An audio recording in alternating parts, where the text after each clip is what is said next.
जब मैंने पहली बार रूपकुंड झील का नाम सुना, मुझे लगा ये बस एक झील होगी, सुनसान, बर्फ से ढकी। लेकिन नहीं, सच्चाई कहीं ज्यादा ठंडी, कहीं ज्यादा गहरी और कहीं ज्यादा भयानक थी। उत्तराखंड के चमोली जिले की ऊंचाई पर 16,000 फीट पर बसी ये झील अपने भीतर छुपाए बैठी है सैकड़ों वर्षों पुराना एक मृत्यु रहस्य। एक ऐसा रहस्य जिसे आज तक कोई सुलझा नहीं सका। 8 साल था 1942। एक British forest ranger H.K. Madhwal यहां सर्वे पर आए थे। बर्फ के नीचे जो उन्होंने देखा वो किसी हॉरर फिल्म से कम नहीं था। सैकड़ों मानव कंकाल झील के किनारों पर बिखरे हुए, कुछ के सिर अब भी सलामत, कुछ की हड्डियां ठंडी बर्फ में दबी हुईं। वो कौन थे? सैनिक, तीर्थयात्री या किसी अपराध के शिकार? यही सवाल मेरे रिसर्च की शुरुआत बना। जब मैंने स्थानीय लोगों से पूछा तो सबने एक ही जवाब दिया, देवी नंदा देवी का श्राप। कहानी के अनुसार कन्नौज के राजा जसधवन अपनी गर्भवती रानी, नौकरों और नर्तकियों के साथ नंदा देवी यात्रा पर निकले थे। पर उन्होंने भूल की, देवी की भूमि पर गाया, नाचा और मांसाहार किया। देवी क्रोधित हुईं और फिर आसमान से बरसे ओले, इतने बड़े कि एक पल में सब खत्म हो गया। यात्रा मौत में बदल गई और उनके कंकाल रूपकुंड झील का हिस्सा बन गए। पर यह कहानी यहीं खत्म नहीं होती। 2004 और 2019 की आधुनिक रिसर्च ने इस श्राप के रहस्य को और गहरा कर दिया। ऑक्सफोर्ड और हैदराबाद यूनिवर्सिटी के वैज्ञानिकों ने रेडियो कार्बन और DNA टेस्टिंग की। नतीजे हैरान कर देने वाले थे। इन कंकालों में सिर्फ भारतीय नहीं थे, बल्कि ग्रीस और क्रीट जैसे देशों के लोग भी शामिल थे।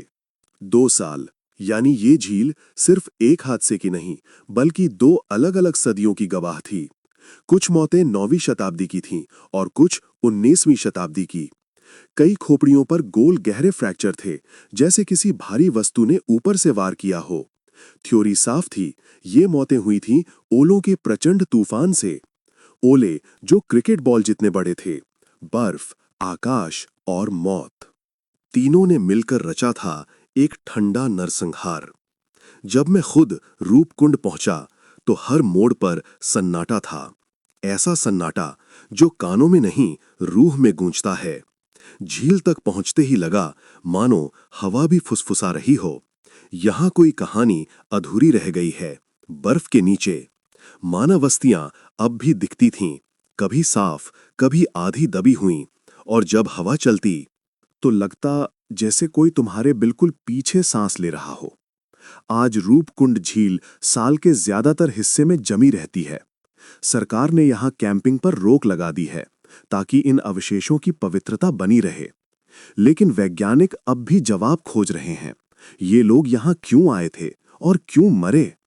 क्या ये वाकई देवी का श्राप था या कुछ और?